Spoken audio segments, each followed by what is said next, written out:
炒雞啊，到底係先飛水定直接落鑊炒呢？炒雞如果你直接落鑊炒啊，咁啊真係笑甩你阿嫲隻大牙啦！作為一個廣東人啊，如果你連雞都唔識炒，咁啊真係生嚿叉燒啊好過生你啦！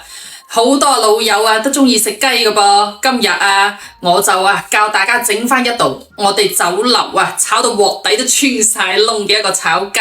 同你以往食過嗰啲都唔同。嗱，你睇下幾靚仔啊，即係聞到都流晒口水啊！我哋廣東人就話無雞不成宴嘅。如果你以前炒出嚟啲雞，一係就甩皮甩骨，一係就硬邦邦，個味道要麼淡茂茂，要麼就鹹到你阿嫲都唔認得，俾你屋企隻旺財都唔食啦係嘛？屋企啲老人家同小朋友又點會中意呢？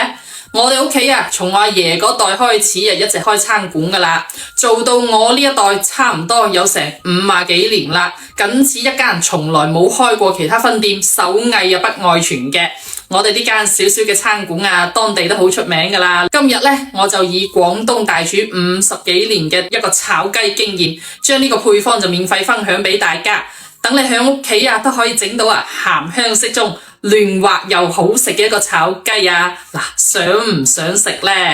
呢條視頻可能會顛覆你過往幾廿年對炒雞嘅認知，避免以後你想對住嚟做嗰陣揾唔返我呢條視頻，可以點返個免費嘅小紅心同埋大拇指收藏起嚟，亦都可以轉發俾你身邊中意食雞嘅一個屋企人同朋友，等大家咪一齊嚟學下嘢咯。其實方法好簡單，有3個關鍵嘅步驟，認真睇認真學啦。首先，新鮮嘅雞買返嚟其實係唔使飛水㗎，你就好似我咁樣用淡鹽水浸佢10分鐘，咁樣可以浸出雞裏面多餘嘅血腥同埋嗰啲腥味都冇晒㗎啦，營養仲唔會流失添。開大火翻炒到佢出油為止，咁樣食起身就更加之好味㗎啦。後面放呢個蒜爆香下佢，食得辣嘅俾2粒小米辣落去。呢個時候重點嚟咯噃，大家一定要做好筆記如果話你炒餸嗰陣淨係識得放蔥薑蒜，或者用雞精味精去調味嘅話，你炒出嚟啲餸真係又難食又難睇嘅。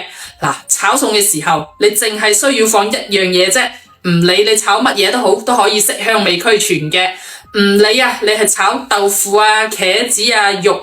回鍋肉等等啦，魚香肉絲嗰啲都好，用佢整出嚟嘅家常小炒都非常之好食嘅。肉類素菜類都可以炒㗎噃。成屋企人食到舐舐脷用佢嚟炒餸嘅話真係慳時又慳工嘅。炒餸唔識點調味唔好食嘅一個老友揸緊時間試下佢啦。呢個小炒醬係星級大廚用10幾種香料根據黃金比例配出嚟嘅，經過無數次反覆嘅一個試驗㗎，最終整改出嚟呢一個得到無數客戶一致好評嘅，特別適合我哋廣東大眾嘅口味。炒雞最後一個步驟就放呢個小炒醬啦，放一殼落去炒均勻佢，趁住啲雞仔唔注意就加清水咁抹過啲雞肉咁就得㗎啦，慢慢焗佢10分鐘啦就出鑊食得㗎啦。方法非常簡單又好美味嘅。如果話唔知喺邊度可以買得到呢個咁市正嘅一個小炒醬嘅話你可以點擊我呢一個頭像㗎。裏面有個櫥窗，我幫大家準備好晒㗎啦。趁住我哋而家有活動噃，帶返樽返屋企試下佢啦。